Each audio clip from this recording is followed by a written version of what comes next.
우리 한번 인사하겠습니다. 특별 저녁 기도회가 기다리고 있습니다.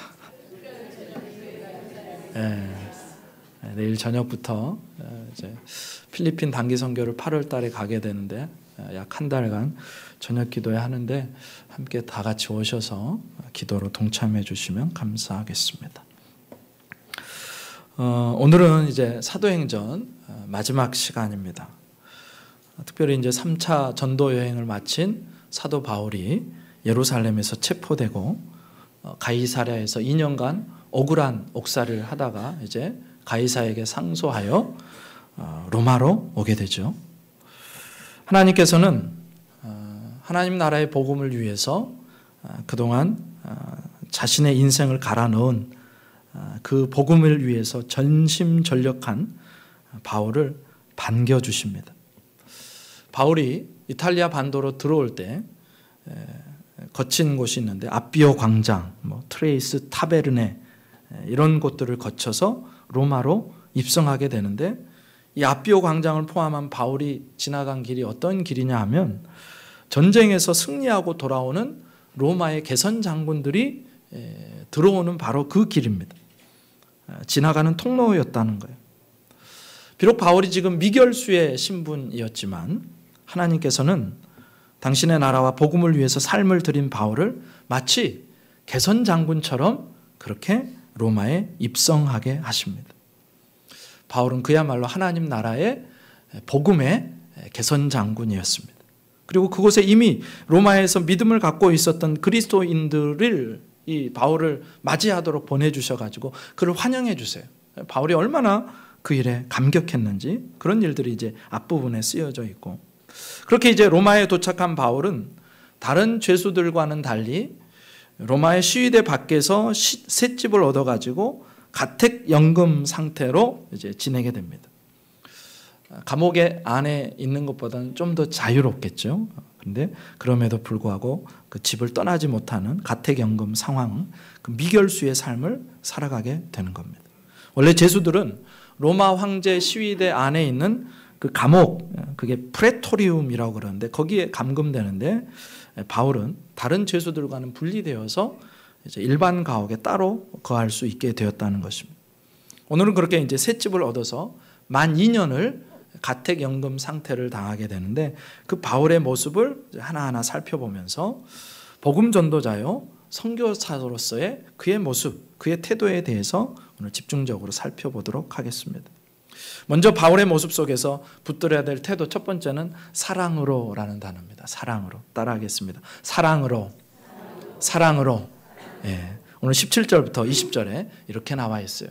사흘 후에 바울이 유대인 중 높은 사람들을 청하여 그들이 모인 후에 이르되 여러분 형제들아 내가 이스라엘 백성이나 우리 조상의 관습을 배척한 일이 없는데 예루살렘에서 로마인의 손에 죄수로 내준 바 되었으니 로마인은 나를 신문하여 죽일 죄목이 없으므로 석방하려 하였으나 유대인들이 반대하기로 내가 마지못하여 가이사에게 상소하며 내 민족을 고발하려는 것이 아니니라. 이러므로 너희를 보고 함께 이야기하려고 청하였으니 이스라엘의 소망으로 말미암아 내가 이 쇠사슬에 매인 바 되었노라. 아멘. 로마로 가서 이제 그 가택연금 당할 새 집을 구하고 본문에서 이제 사흘이라는 날짜가 나오는데 그렇게 새 집을 얻고 가택연금이 된 지 사흘째 되는 날이라는 거예요. 아직 바울은 모든 것이 낯설고 또 새롭기만 할 시간입니다. 아직 여행의 요독이 다 풀리지도 않았습니다. 그런데 바울이 서두른 일이 하나 있는데 뭐냐? 바로 로마에 있던 유대인 중 높은 사람들, 그러니까 당시 로마 시내에 한 수십 개의 회당이 있었다고 그러는데 그 회당에서 지도자 역할을 하는 그 유대인들의 높은 사람들, 유대교의 지도자들을 초청하는 일을 합니다. 근데 이 상황이 의아할 수밖에 없는 것이 바울이 그동안 유대인들의 박해를 받으면서 유대인들로부터 돌아서서 이제 나는 이방인에게로 가서 복음을 전할 거다. 나는 유대인들로부터 이제 이방인에게로 가서 복음을 전할 거다. 그렇게 몇 차례를 사도행전 오면서 몇 차례를 선언했습니다. 그렇다면 왜 바울은 또 로마에 들어가자마자 며칠 되지 않아서 또 그렇게 이제는 더 이상 보지 않겠다고 하던 그 유대인들의 지도자를 또 만나는가? 그들을 불러서 대화하고 나중에 오늘 방금 읽은 것처럼 자기의 상황에 대해서 정중하게 변호하고 왜 그런 일을 할까? 그것은 다름 아니라 동족 유대인들에 대한 바울의 사랑 때문이었습니다. 그래서 오늘 첫 번째 우리가 기억해야 될 단어는 사랑으로입니다. 사랑으로. 사도행전에 나타난 바울의 선교 여행을 추적하다 보면 빌런들이 엄청나게 악당들이 엄청나게 등장합니다. 그 악당이 누구냐? 바로 유대인들이에요. 비시디아 안디옥의 회당에서 바울을 향해서 시기가 가득해가지고 바울의 말에 반박하고 비방하고 그런 사람들이 다름 아닌 바울의 동족 유대인들이었습니다. 심지어 경건한 귀부인들 또 신의 유력자들을 선동해가지고 바울과 바나바를 계속해서 박해해요. 그리고 그 지역에서 쫓아냅니다. 이게 유대인들이 한 짓입니다. 그곳에서 바울은 또 어떻게 하느냐? 이제 안 되니까 발에 티끌을 떨어버리면서 나는 이제 이방인에게로 간다. 그 유명한 말을 합니다. 하나님의 말씀을 마땅히 먼저 너희에게 전할 것이로되 너희가 그것을 버리고 영생을 얻기에 합당하지 않은 자로 자처하기로 우리가 이방인에게로 향하노라. 이게 첫 번째 말씀이었어요. 우리 이제 유대인 안 볼 거다. 이방인에게로 갈 거다. 그런데 어쩐 일인지 이렇게 말을 하고서도 바울은 또 다른 곳으로 건너가면 그곳에서 회당을 찾고 또 그곳에서 먼저 유대인들에게 복음을 전합니다. 그런데 유대인들의 박해는 멈추지 않아요. 다른 동네로 가면 거기서 또 모욕하고 돌로 치려고 달려들고 바울은 또 그걸 알고 첩보를 들어서 또 36개 주랭랑을 치고 도망가고. 루스드라에서는 바울을 돌로 치는데 이 사람들이 볼 때 바울이 죽었어요. 그러니까 돌에 맞아서 뭐 피투성이가 됐겠죠. 그리고 넘어져 있으니까 이제 죽은 줄로 알고 이 사람들은 떠났고 유대인들은 떠났고 그런데 이제 그때 그 바울이 또 그 자리에서 툴툴 털고 일어나서 또 그 성으로 들어가요. 데살로니가에서도 바울을 시기해가지고 불량배들을 동원합니다. 소동하게 만든 장본인이 누구냐? 유대인들이에요. 데살로니가에서 안 되니까 이제 또 피하죠. 베레아로 피하는데 또 그 도시에서 이 도시로 피했는데 이 데살로니가에 있는 그 유대인들이 또 베레아까지 찾아와서 쫓아와서 그 바울을 방해하고 핍박하고 괴롭히고 소동이 나게 만든 것. 그것도 유대인들. 고린도에서 또 밑으로 내려가서 복음을 전하는데 그들이 또 바울을 대적하고 비방합니다. 그때 또 그런 말을 해요. 너희 피가 너희 머리로 돌아갈 것이요 나는 깨끗하니라 이후에는 이방인에게로 가리라 하고. 바울이요 사도행전의 그 선교 여행을 하면서 계속해서 몇 번이고 나는 이제 유대인 안 볼 거야. 이방인에게로 갈 거야. 당신들에게는 복음 안 전할 거야. 그러고 나서 또 그렇게 말을 하고 나서 또 그 바울은 또 다른 곳을 가면 그곳에서 또 회당을 찾고 또 유대인에게 가서 복음을 전하고 또 힘겨운 일들을 당하고 그렇습니다. 말만 그렇게 했다는 거예요. 왜 그랬을까? 너무너무 자신의 동족 유대인들을 사랑했기 때문에. 자신도 똑같이 이스라엘 향한 소망을 품고 살았는데 이제 그 소망이 예수 그리스도 안에서 이루어진 줄을 자기가 알았고 그리고 그 한 사실을 이 유대 백성들도 알았으면 좋겠는 거예요. 내 민족이 내 혈육들이 알았으면 좋겠는 거예요. 그래서 아무리 그들이 핍박하고 박해하고 돌로 치고 따라다니면서 방해하고 소동을 부리고 행패를 부려도 그들을 놓을 수가 없는 거예요. 나는 이제 이방인에게로 간다. 그렇게 말하면서도 또 다시 유대인에게로 가는 것입니다.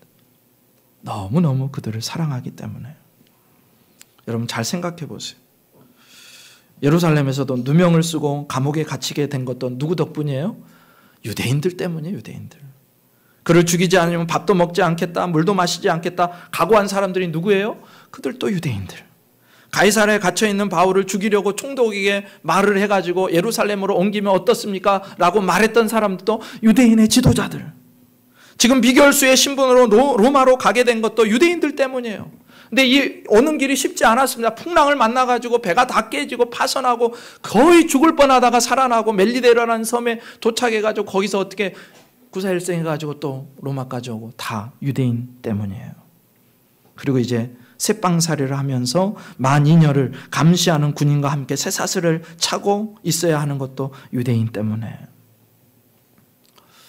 그런데 바울은 또 여전히 자기의 동족 유대인을 먼저 청해가지고 그들에게 자기 변호를 하고 또 그들에게 복음을 전하는 겁니다. 왜냐?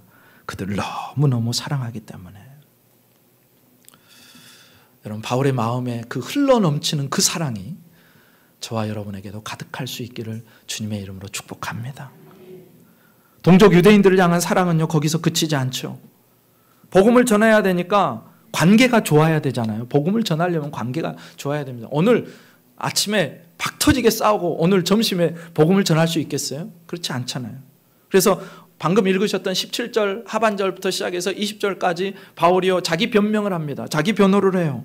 나는 소문이나 어떤 유대인의 말처럼 저는 나쁜 사람 아니에요. 그렇게 변명을 합니다. 백성이나 조상의 관습을 배척한 일이 없습니다. 로마인들은 나를 풀어주려고 했는데 유대인들이 자꾸 반대해서 어쩔 수 없이 내가 공정한 재판을 받기 위해서 가이사에게 상소한 것이지, 내가 우리 민족에 해를 끼치거나 우리 민족을 고발하려고 이렇게 재판 자리까지 온 것은 아닙니다. 그러니 너그러이 양해해 주십시오. 이런 말을 하는 거예요. 바울은요, 유대인들과의 관계를 신경 쓰고 있어요. 악한 감정이 없다는 거예요. 민족에게 해악을 끼치는 사람도 아니라는 것입니다. 근데 어떻게 보면요, 정말 구질구질해요.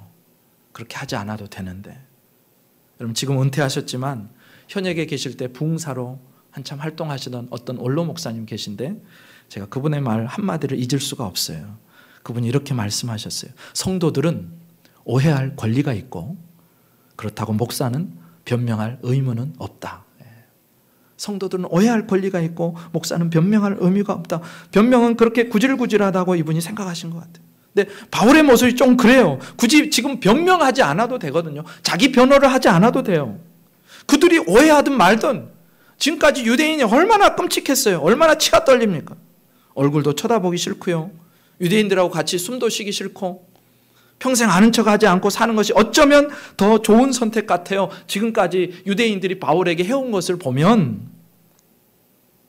그런데도 바울은 굳이 자신의 상황을 정중하게 설명하고 변명하고 자기를 변호하고 그들이 오해하지 않도록. 왜요? 관계가 나빠져서, 나를 오해하고 관계가 나빠져서 나를 나쁜 놈으로 알면 내가 그들에게 전해야 될 복음이 막히기 때문에. 어떻게 해서든지 이분들도 지금까지 한 번도 복음을 못 들어봤으니까 이분들도 복음을 들어야 되기 때문에 이 사람은 관계를 깨지 않기 위해서, 혹은 오해가 된 상태에서 복음이 들어가지 않기 위해서 그들에게 구구절절히 자기 변호를 하는 거예요. 이유가 있죠. 사랑하기 때문에 그렇습니다. 동족들이 그렇게 기대하고 바라는 메시아가 바로 예수 그리스도라는 사실을 이미 알아버렸기 때문에 바울이요, 그들에게 전하지 않고는 견딜 수가 없고, 그 전하는 메시지, 그 전하는 말씀, 그 전하는 복음이 그 틀어진 관계 때문에 방해받지 않도록 그들을 너무나 사랑하는 나머지 그러지 않아도 되는데 구구절절히 자신을 변호하고, 나는 나쁜 사람 아니에요. 나는 여러분의 해를 끼치러 온 사람 아니에요. 나는 우리 민족의 반역자가 아닙니다. 저는 메시아를 전하러 온 사람입니다. 그렇게 하고 있는 것입니다. 한 번 더 하겠습니다. 사랑으로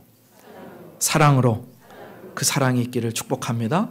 두 번째로 우리가 바울의 모습 속에서 기억해야 될 단어, 단호하게입니다. 단호하게.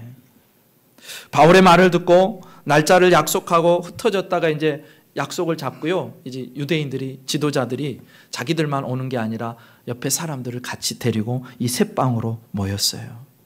그리고 바울이요, 그 아침부터 저녁까지 숨 쉴 틈도 없이 하나님 나라와 예수 그리스도의 복음을 강론하는데, 그런데 모인 유대인들의 반응이 둘로 나눠집니다. 오늘 23절, 24절에 이렇게 나오는데 같이 한번 읽어보겠습니다. 23절, 24절입니다. 시작. 그들이 날짜를 정하고 그가 유숙하는 집에 많이 오니 바울이 아침부터 저녁까지 강론하여 하나님의 나라를 증언하고 모세의 율법과 선지자의 말을 가지고 예수에 대하여 권하더라. 그 말을 믿는 사람도 있고 믿지 아니냐 하는 사람도 있어. 아멘. 복음을 바울이요, 그 성한 몸도 아닌데 이른 아침 시간부터 저녁 늦은 시간까지 하루 종일 말씀을 강론합니다. 구약 성경을 들어서 예수님이 어떤 분이신지, 그 메시아가, 약속된 메시아가 바로 예수 그리스도시라는 것을 증명해냅니다. 근데 반응이 둘로 갈라지죠. 믿는 사람도 있고 믿지 않는 사람도 있더라. 그런데 바울이 강론을 끝내면서요 하는 말이요 아주 가시가 돋쳐 있어요. 28절에 이렇게 나옵니다. 그런즉 하나님의 이 구원이 이방인에게로 보내어진 줄 알라. 그들은 그것을 들으리라 하더라. 야, 이제 나도 학을 뗐다. 이제 이방인에게로 갈 거야. 바울이 이 정도 표현을 했으면 그 당시 상황이 아까 두 부류가 있다 그랬잖아요. 믿는 사람도 있고 믿지 않은 사람도 있었는데 이런 말의 분위기로 볼 때 유대인들 중에 믿는 사람들은 아주 극소수, 그리고 대부분이, 그 자리에 참여한 대부분이 바울의 말을 믿지 않았다라는 거예요. 예수님을 거부했다는 거예요. 그런 상황을 보면서 바울이 사도행전에서 네 번째로 이방인에게로 내가 간다, 이방인에게로 이 복음이 흘러갈 거다, 그 선언을 또 하는 겁니다. 그러면 왜 그렇게 사랑해서 불러놓고 열심히 또 하루 종일 전했고, 근데 한 번 전해가지고 안 들을 수도 있죠. 여러분, 한 번 전해, 복음 한 번 전해갖고 다 돌아오나요? 그렇지 않잖아요. 보면 한 번 해서 안 되면 두 번 할 수도 있고, 두 번 해서 안 되면 세 번 전할 수도 있고, 세 번 해서 안 되면 네 번도 할 수 있는데, 그런데 왜 바울은 그렇게 하루 종일 한 번 전하고 이들이 받아들이지 않는 것 같으니까 아예 그들을 아예 포기해버린 것처럼 단호한 발언을 하는가? 근데 사실 바울을 보면 그렇게 얘기를 해놓고도 유대인들을 지금까지 한 번도 버린 적이 없어요. 포기해본 적이 없어요. 그렇게 동족들을 사랑해요. 너희는 안 돼. 그러니까 이방인에게로 내가 갈 거야. 그렇게 말하면서도 또 다른 곳으로 가면 유대인들을 만나고 또 회당에서 복음을 전하고. 그러니까 이 말은요, 이제 이방인에게로 보내어진 줄 알라, 이 말은 너희는 안 된다, 너희는 끝났다, 그런 식으로 바울이 이야기하는 것이 그런 뉘앙스가 아니라는 걸 아셔야 돼요. 그러면 뭘까? 하나님의 말씀을 거절하는 완악함에 대해서 바울이 이 단호한 말로 경고하는 것입니다. 여러분, 완악함이 무엇입니까? 마음이 딱딱해진 거예요. 딱딱해진 거. 하나님 앞에 목이 곧은 거예요. 목이 곧는다는 건 뭐예요? 인사할 줄을 모른다는 거예요. 엎드릴 줄을 모른다는 거예요. 절할 줄을 모른다는 거예요. 하나님의 말씀 앞에 목이 곧아가지고 말씀 앞에 아멘 할 줄을 모른다는 거예요. 마음이 단단해가지고 그 씨를 던지는데, 말씀의 씨앗을 던지는데 바위덩어리 같아가지고 그냥 거기서 튕겨져 나온다는 것입니다. 이게 완악함이에요. 근데 그 완악함에 무서운 점이 있어요. 처음에는요, 자기가 완악함을 자기의 완악함으로 시작합니다. 그런데 시간이 가면 어떻게 되느냐? 하나님께서 그를 내버려 두시면 그 완악함이 계속 더 완악해지는 방향으로 가는 거예요. 점점 더 완악해져 갑니다. 애굽의 바로가 딱 그 모양이었죠. 내 백성을 보내라. 그런데 그 바로가요, 이런저런 핑계를 대면서 절대로 안 보냅니다. 보내지 않아요. 어떻게 되죠?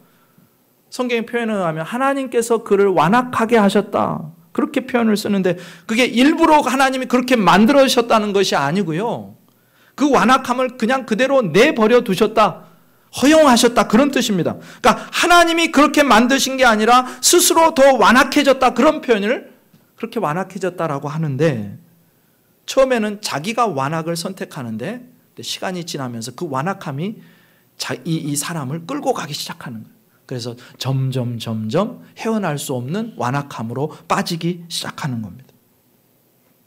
그래서 결국 바로 어떻게 돼요? 완전히 나라가 망하죠. 완전히 망합니다.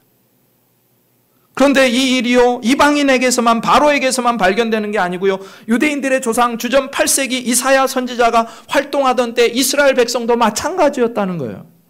그때 모습을 오늘 본문에서 그렇게 표현을 해요. 너희가 듣기는 들어도 도무지 깨닫지 못하며 보기는 보아도 도무지 알지 못하는도다. 이 백성들의 마음이 우둔하여져서, 완악하여져서 그 귀로는 둔하게 듣고 그 눈은 감았으니. 하나님의 말씀 앞에 선지자 이사야를 통해서 하나님이 말씀을 선포하시는데 백성들이요, 마음을 딱딱하게 굳게 만든 거예요. 그러니까 그 굳어진 마음에 말씀이 던져지니까 들어가지는 않고 점점 더 마음이 완악해지고요, 보는데 못 봐요. 듣는데 깨닫지를 못해요. 알지를 못해요. 그러다가 결국 세월이 흘러서 이들은 결국 망합니다. 바벨론의 포로로 끌려가요. 처참하게. 당시 포로는요, 어떻게 끌려가는지 아세요? 온몸을 발가벗겨가지고 쇠고랑을 채워서 그렇게 그 줄을 세워가지고 끌고 갑니다. 사람도 아니에요, 그거는. 죽으면 그냥 버리고, 헤매고 있으면 버리고 떠나고, 그리고 또 살아있는 사람만 끌고, 그 완전히 나체로 사람들을 끌고 가요. 사람 취급을 안 해요. 그런 꼴을 당해요.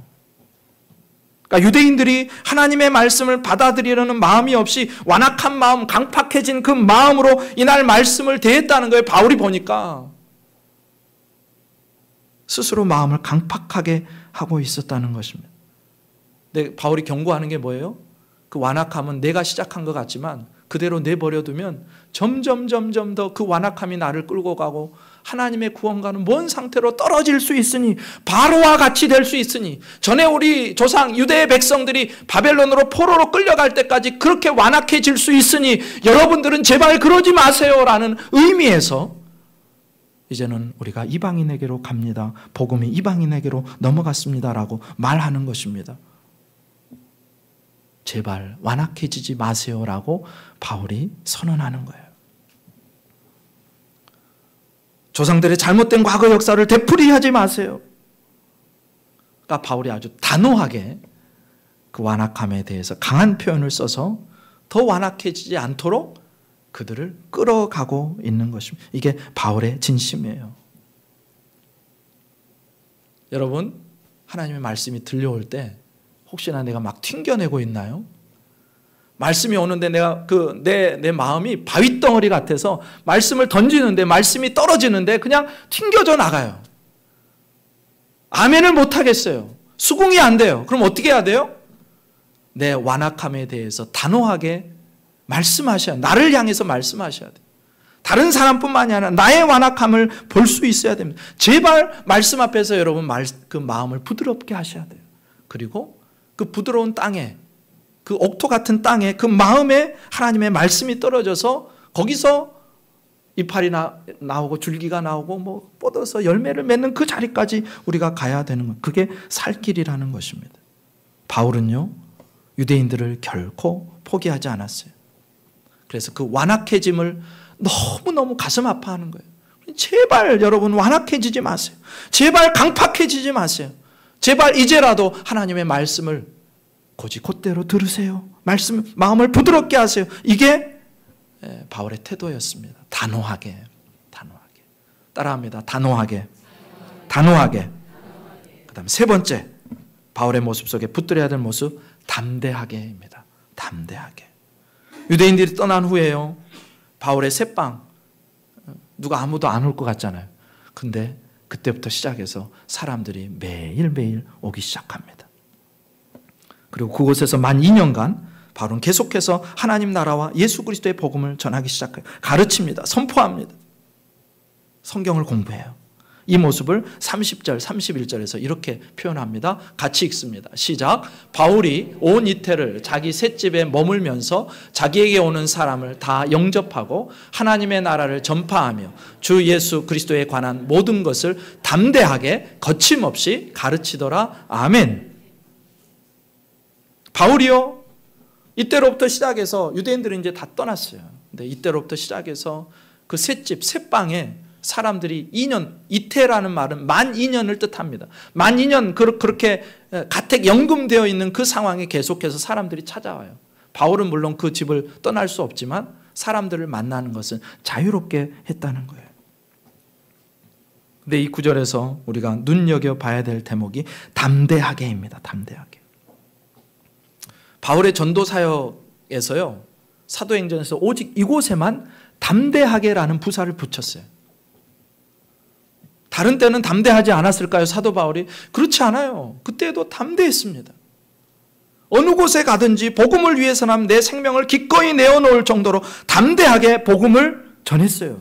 그런데 굳이 유독 이곳에서만 사도행전에서는 바울의 모습에 담대하게라는 부사를 붙여서 표현을 합니다. 이유가 있겠지요. 왜 바울은 마지막 순간까지 그렇게 담대하게 복음을 전해야 됐을까? 그 이유는 바로 복음이 갖고 있는 특성 때문에 그래요. 복음을 듣는 모든 이들은 어떤 사람이냐면 죄인들입니다. 죄인들. 복음이 선포될 때 그 말씀 안에서 사람들이 받아들이기 어려운 불편함이 늘 있어요. 복음 안에는 사람들을 불편하게 하는 요소가 늘 있습니다. 익숙함을 뒤집어 엎어야 돼요. 그동안 옳다고 생각했는데 그것이 전혀 옳지 않았다는 것을 계속해서 복음이 지적합니다. 나는 잘 살고 있다고 생각했는데 아니야, 너는 죄인이야, 너는 망할 자야, 너에게는 십자가가 없이는 너는 죽음이야, 심판이야, 멸망이야, 그것밖에는 선포하지 않으니까 너무너무 마음이 불편해요. 듣는 사람들이. 자기만을 위해 살고 자기가 주인 되어 살던 사람들이 이제는 예수님을 위해서, 복음과 하나님 나라를 위해서 예수님을 왕으로 모시고 살아야 됩니다. 여러분 삶을 완전히 뒤바꾸셔야 됩니다. 여러분 인생이 뒤집어지는 경험이 복음을 통해서 됩니다. 그래서 그런 의미에서 복음은 전복적이고 급진적이고 총체적이에요. 그러니 그 경험이 절대로 편하거나 수월할 리가 없어요. 내 인생이 뒤집어지는데 그게 불편하지 않는 사람은 그게 정상이 아닌 거죠. 당신은 잘못 가고 있습니다. 지금 잘못 살고 있어요. 예수 없이는 하나님을 기쁘시게 하지 못할 겁니다. 선민의식이 당신들을 구원할 수 없습니다. 하나님이 약속하신 그 메시아가 바로 예수 그리스도십니다.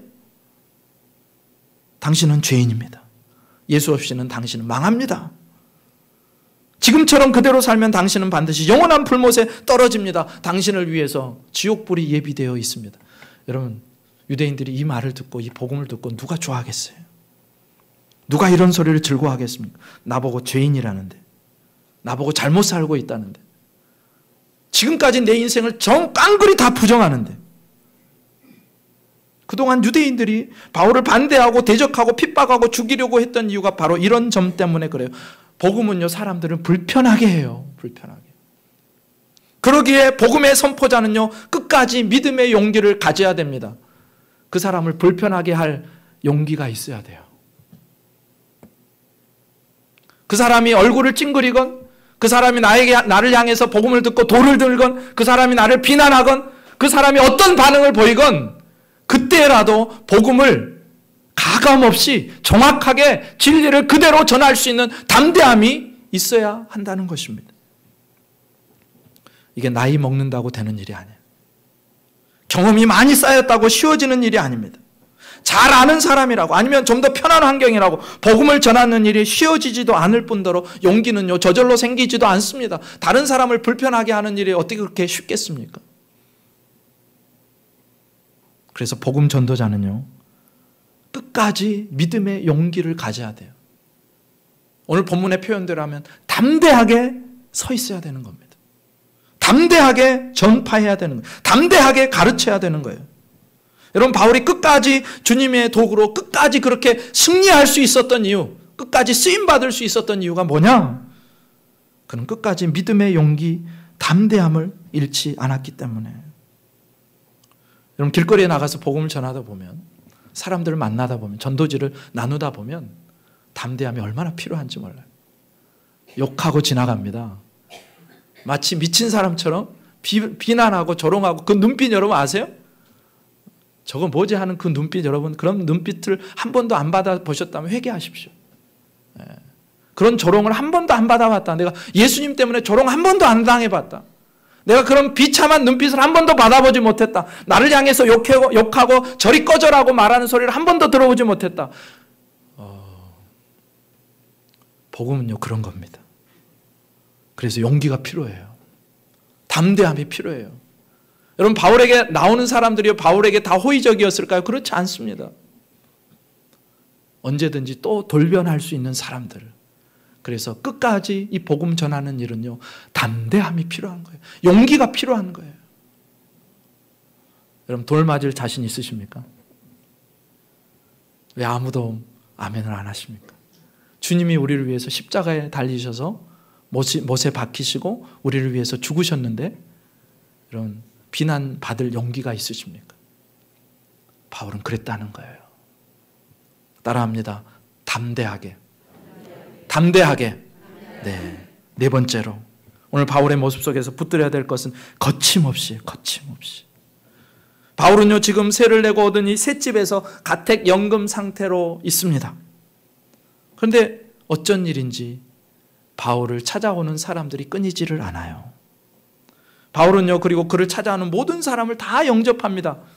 그리고 그들에게 복음을 강론해요. 하나님 나라를 전파해요. 예수 그리스도의 복음을 설교합니다. 그 모습을 거침없이 가르쳤다. 그렇게 아까 31절 후반절에 그렇게 나오죠. 거침없이 가르쳤다. 방해 없이 자유로이란 그런 단어예요. 사실 바울에게는요, 그 당시에 거치는 것들이 얼마나 많습니까? 생각해보면 신분이요, 미결수의 신분입니다. 죄인이에요. 죄인 취급 당하고 있어요. 여러분, 누가 죄인의 말을 들어주겠습니까? 느슨하기는 하겠으나 그와 함께 그를 감독하는 로마의 군병하고요, 그 쇠사슬을 함께 공유하고 있어요. 한쪽 손에, 내 한쪽 손에 쇠사슬이 묶여 있고, 그리고 그 쇠사슬의 끝편에는 그 군인이 그 한쪽에 쇠사슬을 묶고 있습니다. 긴 수갑을 차고 있다고 생각하시면 돼요. 지금 있는 곳은요, 호화로운 호텔이나 궁궐이 아니에요. 멋진 가구가 갖춰져 있는 세미나룸도 아니고요, 설교를 들을 만한 안락한 시설도 없는 곳입니다. 근데 바울의 건강 상태가 그때도 그렇게 좋지 않았던 것 같아요. 그의 몸에 가시가 있어요. 근데 지금 연로하잖아요. 복음을 전한 지 이제 30년의 세월이 다 돼갑니다. 그렇다고 경제적으로 풍부하냐? 뭐 일을 할 수가 있어야죠. 그리고 그래서 다른 곳에서 자기가 개척한 교회들에서 보내온 선교비로, 그리고 로마에 있는 성도들이 도와주는 십시일반 도와주는 그 선교원금을 통해서 하루하루 연명하고 살아가고 있는 그런 상황. 그러니까 이런 바울의 삶 자체만을 보면요, 내 삶을 들여서 하나님 나라와 복음을 위해 사는 것에 거침이 될 게 너무 많아요. 거치는 게 많아요. 그런데 바울은요, 그렇게 바울이 매여 있고 거치는 게 많았지만 놀라운 사실은 하나님의 말씀은 거침이 없이 매이지 않고 능력 있게 계속해서 그 로마 땅에 선포되더라는 거예요. 그럴 수 있었던 이유가 뭐냐? 바울이 그렇게 훌륭한 사람이어서 그런 것이 아니고요, 그를 붙들고 계셨던 하나님의 말씀이 거침이 없었기 때문에. 여러분, 큰 강물, 지금 이제 장마철이 다가왔는데 비가 억수로 막 쏟아지면 한강을 가보시면 이제 알잖아요. 그전에는 고수부지에 사람들이 많이 앉아있고 거기서 뭐 낚시도 하고 운동도 하고 그랬는데, 그 고수부지까지 완전히 잠겨서 물이 엄청나게 흘러가는 그 장면들을 여러분 보셨을 겁니다. 거기에 체육시설도 있고요, 놀이기구도 있고요, 큰 나무들도 있는데 한강을 타고 내려가는 물살은요, 거침없이 흘러갑니다. 어떤 것도 방해하지 못해요. 하물며 온 세상을 창조하신 하나님의 말씀이 얼마나 거침없이 그렇게 우리 인생들을 파고들어 오는지 몰라요. 인간적인 상황으로 보면요, 거칠 게 얼마나 많습니까? 바울은 매여 있어요. 체력적인 상태도 안 좋아요. 경제적인 상황도 좋지 않아요. 그러나 바울을 붙들고 계신 하나님의 말씀은 매이지 않고 거칠 것이 없습니다. 사실 하나하나 따지면요, 다 복음 전파에 방해가 되었으면 되었지 좋지 않은 그런 상황입니다. 그런데 하나님의 말씀은 그곳에서도, 바울이 매여 있는 상황에서도, 거칠 것이 많은 상황에서도 끊임없이 그를 찾아오는 사람들을 통해서 흘러가기 시작합니다. 사실 바울이 2년간 자유롭게 복음을 선포한 것, 거침없이 선포한 것은요, 이 셋집에서의 모습뿐만이 아니라 사도행전 전체에 복음이 흘러가는 모습을 보여주는 아주 대표적인 단어입니다. 거침없이. 여러분, 예수님의 복음 자체가 얼마나 거치는 것이에요. 메시아가 십자가에 달려 죽었다? 사람들의 손에? 그럴 수 있어요. 사람들이 그런 메시아를 믿겠습니까? 그런데도요, 그 복음은 거침없이 예루살렘과 유대 땅에 퍼지기 시작했어요. 사도들은 또한 얼마나 연약했습니까? 그들은 권력도 없어요. 경제력도 없어요. 그저 저 깡촌 나사렛 예수의 제자들일 뿐이었습니다. 공회에서 잡아가면요, 저항도 못하고 잡혀갔고요, 때리면 맞아야 됐고요. 그런데 그 사도들은 잡혀가서 다시 얻어맞는 경우가 있어도 거침없이 주의 복음을 전해요. 교회를 핍박을 하고 잔멸하는 시도 앞에서 얼마나 맥없이 교회가, 예루살렘 교회가 이리저리 흩어져야 됐습니까? 그런데 가는 곳마다 하나님의 백성들이 그곳에서 거침없이 복음을 전하고 교회를 세우기 시작합니다. 이게 사도행전의 역사예요. 바울이 선교여행을 하는 동안 얼마나 많은 유대인들의 방해가 있었습니까? 그런데 그 모든 것들이, 그 모든 방해들이 결국 바울을 막지 못했어요. 복음은 거침없이 흘러가고 있었습니다. 예수 그리스도의 십자가와 부활의 복음은요, 그 모든 방해를 뚫고 지금 이 순간까지, 바울이 잡혀온 이 순간까지도, 사도행전이 끝나는 이 순간까지도 계속해서 이어지고 있더라는 거예요. 여러분, 하나님의 주권적 역사, 말씀의 거침없는 역사가 저와 여러분을 통해서 이루어질 수 있기를 주님의 이름으로 축복합니다. 예.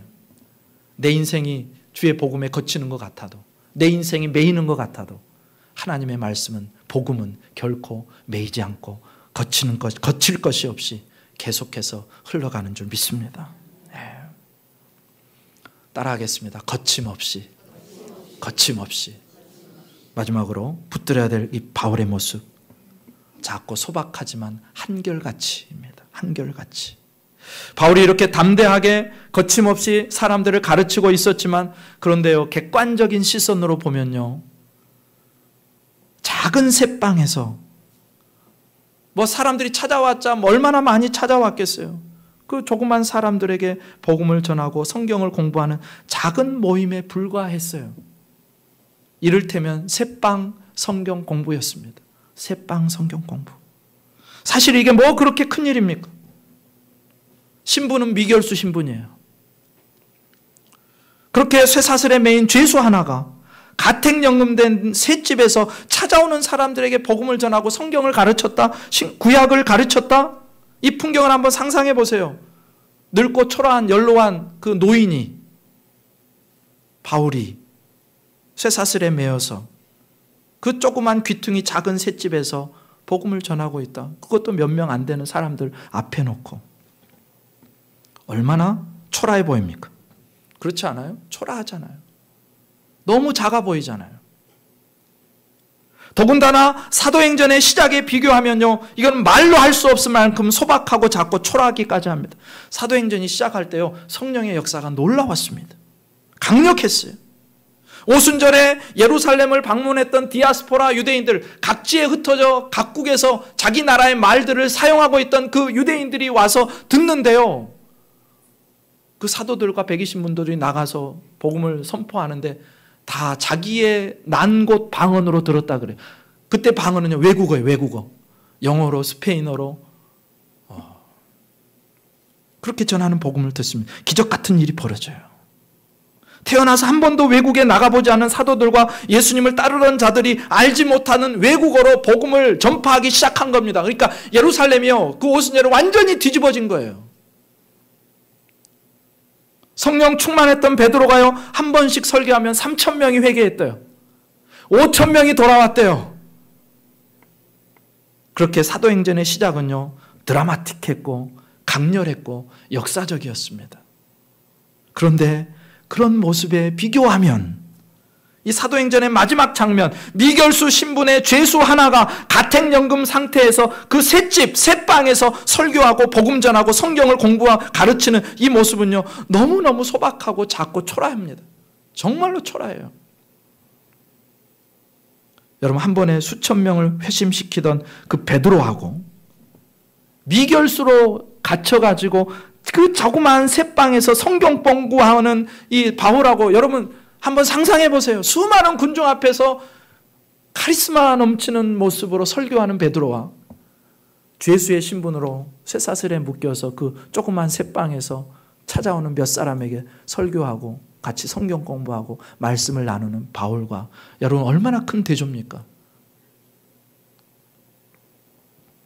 그런데 이 당시에 누가 그걸 알았을까요? 바로 그 바울의 셋방이, 그 지극히 초라해 보이고 소박했던 그 셋방, 그 성경 공부가 300년 후 로마를 완전히 굴복시켜요. 유럽 2000년의 역사를 새롭게 하는 그 일들이 어디서부터 시작되느냐? 바로 그 미결수 바울이 앉아있던 그 조그만 셋방 성경 공부에서부터 2000년 유럽의 역사가 새로워지기 시작하는 겁니다. 여러분, 사도행전 초기에 일어난 그 초자연적인 성령의 역사도 엄청난 역사였지만, 사도행전을 마무리하면서 바울이 행했던 그 작은 셋방 성경 공부 또한 강력한 성령의 역사 아래서 일어났다는 것입니다. 근데 사람의 눈으로 볼 때는 지극히 초라해 보이죠. 아무것도 아닌 것으로 보이죠. 셋방 성경 공부, 소그룹 모임. 별거 아닌 것처럼 느껴지잖아요. 여러분, 하나님 나라에 대해서 듣고 배우고 공부하고 복음을 선포하고 삶을 나누고 하는 그 새빵 모임은요, 뜨거운 부흥 집회, 열광적인 집회에 비하면 아무것도 아닌 것처럼 사실 초라하게 느껴지잖아요. 그런데 그렇지 않다는 거예요. 바로 이 작은 새빵 성경 공부가 유럽의 문명이 복음으로 변화되는 기초를 마련하는 그곳이 되는 거예요. 이 새빵 성경 공부를 통해서 하나님은요, 로마 제국의 심장부에 하나님 나라 운동의 전초 기지를 세우신 겁니다. 그 변두리에 그 작고 초라한 새빵에서. 여러분, 하나님이 주도하시는 모든 위대한 일은요, 놀라울 정도로 초라한 모습으로 시작될 수 있다는 사실을 기억해야 됩니다. 오순절 성령의 역사와 같은 강력한 역사가 있기도 하지만 아주 초라한 모습으로, 바울의 새빵 성경 공부처럼 아주 작은 모습으로, 연약한 모습으로 하나님의 나라가 시작될 수도 있다는 것을 기억하셔야 되는 거예요. 여러분, 누룩이 가루 새말 속에 들어갈 때 누룩은요, 전혀 감지하지 못합니다. 아니, 가루는 누룩의 존재를 감지하지 못해요. 그런데 그 들어간 누룩이 어떻게 합니까? 순식간에 그 가루들을 전부 부풀어 오르게 하는 거예요. 순식간에 영향력을 미칩니다.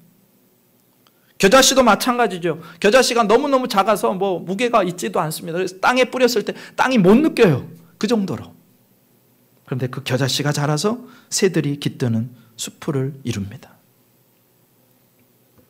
유럽 역사 2000년 동안 엄청난 영향력을 끼친 그 기독교, 로마에서의 기독교의 첫걸음이 이렇게 작고 보잘것없는 미결수의 새빵에서 시작되었다. 따라하겠습니다. 한결같이 그 작고 소박한 모임에서 한결같이 만 이태를, 만 2년을 바울이 그렇게 했다는 것입니다. 그래서 오늘 우리는 그 작은 일에 우리를 초대하시고 그 일 속에서 당신의 계획을 이루어 가고 계시는 하나님을 믿음의 눈으로 바라볼 줄 알아야 됩니다. 어떤 사람이 끝까지 그 작은 일에 충성할 수 있는가? 만 2년 동안 새빵에서 성경 공부하기 쉽겠습니까? 어렵겠습니까? 지금 상황도 쉽지 않은데, 사람들이 알아주지도 않는데, 주목해 주지도 않는데, 나는 여전히 미결수 신분인데 어떻게 그 일을 계속합니까? 그 믿음이 있는 거예요. 하나님은 지금도 이곳에서 일하고 계시다. 사람의 눈에는 작고 초라해 보여도 하나님은 지금도 이곳에서 당신의 일을 하고 계시다. 예. 근데 그 2년의 새빵 성경 공부가 로마를 300년 후에 뒤집어 놓을 것을, 유럽의 역사를 완전히 새롭게 할 것을 누가 알았겠습니까? 누가 한결같이 주님 앞에 충성스러울 수 있습니까? 그 하나님의 역사를 오늘 이곳에서도, 이 작은 모임 안에서도 하나님이 역사하고 계시고, 나 같은 작은 자를 통해서도 하나님의 일을 이루어 가신다는 그 믿음을 가진 사람, 그 바울의 믿음을 가진 사람, 그가 한결같은 그 사람이 하나님의 나라를 그렇게 확장시켜 나가게 되는 줄 믿습니다. 네. 오늘 사도행전 마지막 장면, 물론 그렇게 바울이 할 수 있었던 것은 오직 하나님의 은혜였습니다. 하나님의 은혜.